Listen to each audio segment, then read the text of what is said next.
अस्सलाम वालेकुम। यूनिक मामा में देखें, यूनिक मामा के घर में क्या हो रहा है। ये देखें, ये सुंदर खानी अंगूर है और ये देखिए पिछले साल इसने सिर्फ पत्ते निकाले थे। पिछले पूरे साल इसने सिर्फ पत्ते निकालने में अपनी एनर्जी लगाई। अब इस दफ़ा हमने देखा, हम सरप्राइज़ हो गए, इसमें ये गुच्छे बनने शुरू हो गए। लेकिन सिर्फ ये यहाँ पे बने, इसके गुच्छे 4 गुच्छे बने, क्योंकि ना हमने इसको आगे से ना इसकी ऐसे करके ना कटिंग कर दी थी,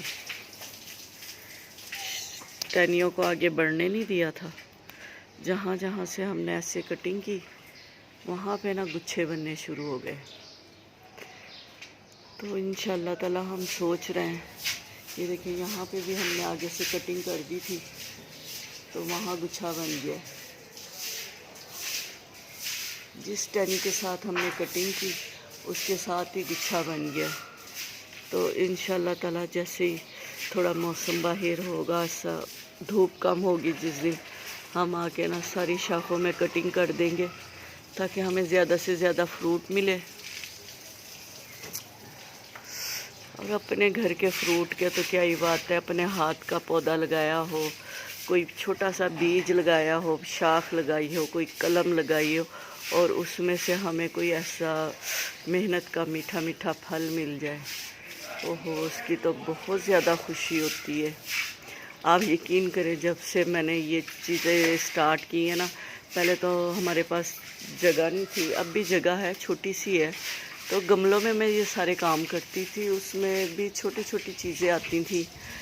लेकिन आप यकीन करें, बिस्तर छूट जाता है, ये मेरा ज़ाती तजर्बा है, बिस्तर छूट जाता है, मेडिसिन कम हो जाती है और नेगेटिव एनर्जी जो होती है वो कम हो जाती है और पॉजिटिव एनर्जी बॉडी में स्टार्ट हो जाती है जब हम अपने घर में अपने हाथ से लगाई हुई इतनी अच्छी चीज़ें देखते हैं। और ये देखिए, ये इसमें और भी हम आपको दिखाएंगे। इस टाइम रोज़ा है और धूप बहुत तेज़ है, तो जल्दी से हम अंदर जाते हैं इससे पहले कि गर्मी हमें तंग करे या हम अपने रोज़े को तंग करें। इंशाल्लाह ताला फिर मिलते हैं किसी नई चीज़ के साथ। अल्लाह हाफिज़। लाइक करें, शेयर करें, सब्सक्राइब करें।